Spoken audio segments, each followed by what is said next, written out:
Assalamualaikum, salam sejahtera. Terima kasih kerana telah memilih channel ini. Jangan lupa tekan butang like, komen, subscribe dan share untuk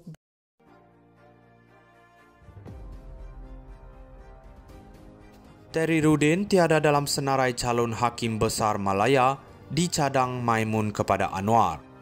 Ura-ura Anwar Ibrahim bakal melantik Peguam Negara Ahmad Terry Rudin Saleh sebagai Hakim Mahkamah Persekutuan dan Hakim Besar Malaya semakin menimbulkan keresahan dalam kalangan perundangan dan badan kehakiman. Mengulangi kebimbangan sama yang dizahirkan Majlis Raja-Raja tidak lama dahulu mengenai kuasa Perdana Menteri melantik Hakim Kanan. Sumber yang boleh dipercayai mendedahkan bahawa Terry Rudin tidak termasuk dalam senarai nama disyorkan Ketua Hakim Negara Tengku Maimun Tuan Mat kepada Anwar untuk mengisi jawatan Hakim Besar Malaya.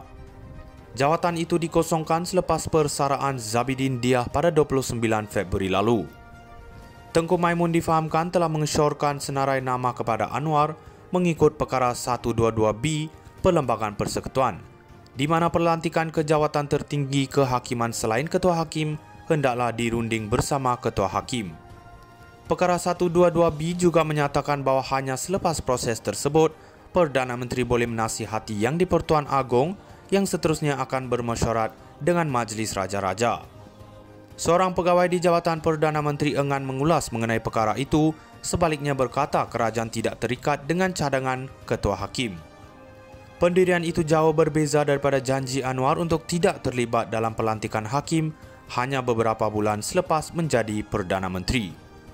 Kita lihat dalam beberapa tahun kebelakangan ini, ada perubahan dan dalam pelantikan badan kehakiman umpamanya, saya belum pernah campur satu pelantikan pun.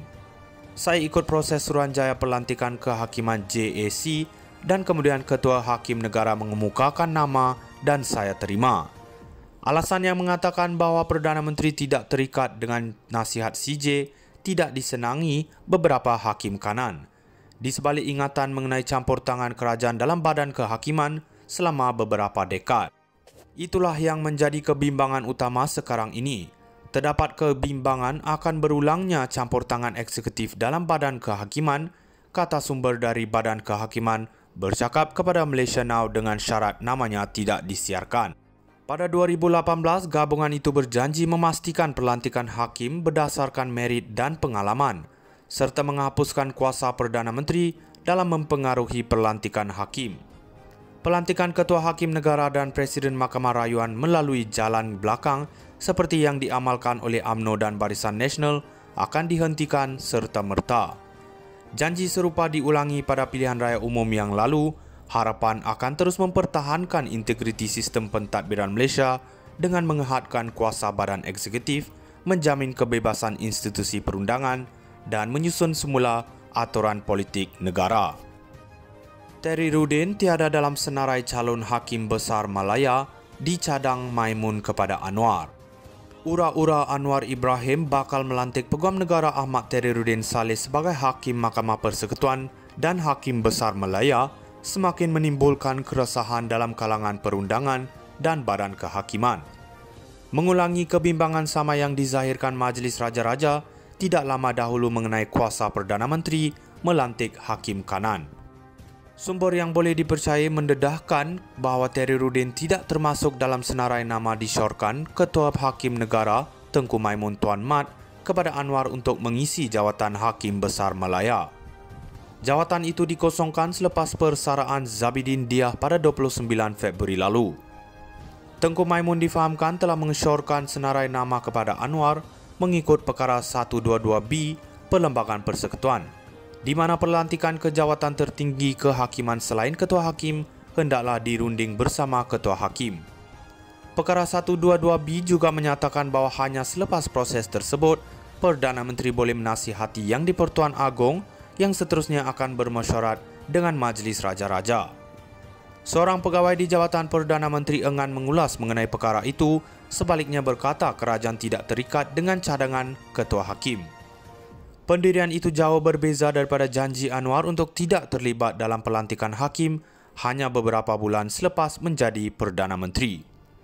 Kita lihat dalam beberapa tahun kebelakangan ini, ada perubahan dan dalam pelantikan badan kehakiman umpamanya, saya belum pernah campur satu pelantikan pun. Saya ikut proses Suruhanjaya Pelantikan Kehakiman JAC dan kemudian Ketua Hakim Negara mengemukakan nama dan saya terima. Alasan yang mengatakan bahawa Perdana Menteri tidak terikat dengan nasihat CJ tidak disenangi beberapa hakim kanan. Di sebalik ingatan mengenai campur tangan kerajaan dalam badan kehakiman selama beberapa dekad. Itulah yang menjadi kebimbangan utama sekarang ini. Terdapat kebimbangan akan berulangnya campur tangan eksekutif dalam badan kehakiman, kata sumber dari Badan Kehakiman bercakap kepada Malaysia Now dengan syarat namanya tidak disiarkan.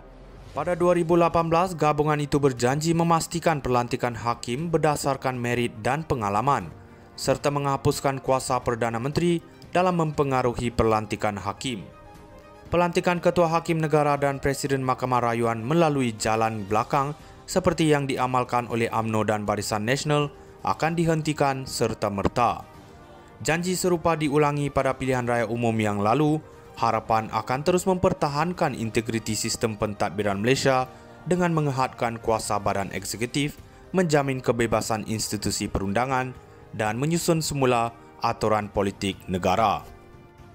Tehrirudin tiada dalam senarai calon Hakim Besar Malaya, dicadang Maimun kepada Anwar. Ura-ura Anwar Ibrahim bakal melantik Peguam Negara Ahmad Tehrirudin Saleh sebagai Hakim Mahkamah Persekutuan dan Hakim Besar Malaya semakin menimbulkan keresahan dalam kalangan perundangan dan badan kehakiman. Mengulangi kebimbangan sama yang dizahirkan Majlis Raja-Raja tidak lama dahulu mengenai kuasa Perdana Menteri melantik hakim kanan. Sumber yang boleh dipercayai mendedahkan bahawa Tehrirudin tidak termasuk dalam senarai nama disyorkan Ketua Hakim Negara Tengku Maimun Tuan Mat kepada Anwar untuk mengisi jawatan Hakim Besar Malaya. Jawatan itu dikosongkan selepas persaraan Zabidin Diah pada 29 Februari lalu. Tengku Maimun difahamkan telah mengesyorkan senarai nama kepada Anwar mengikut Perkara 122B Perlembagaan Persekutuan, di mana pelantikan ke jawatan tertinggi kehakiman selain Ketua Hakim hendaklah dirunding bersama Ketua Hakim. Perkara 122B juga menyatakan bahawa hanya selepas proses tersebut, Perdana Menteri boleh menasihati Yang di-Pertuan Agong yang seterusnya akan bermesyuarat dengan Majlis Raja-Raja. Seorang pegawai di Jabatan Perdana Menteri enggan mengulas mengenai perkara itu, sebaliknya berkata kerajaan tidak terikat dengan cadangan Ketua Hakim. Pendirian itu jauh berbeza daripada janji Anwar untuk tidak terlibat dalam pelantikan hakim hanya beberapa bulan selepas menjadi Perdana Menteri. Kita lihat dalam beberapa tahun kebelakangan ini, ada perubahan dan dalam pelantikan badan kehakiman umpamanya, saya belum pernah campur satu pelantikan pun. Saya ikut proses Suruhanjaya Pelantikan Kehakiman JAC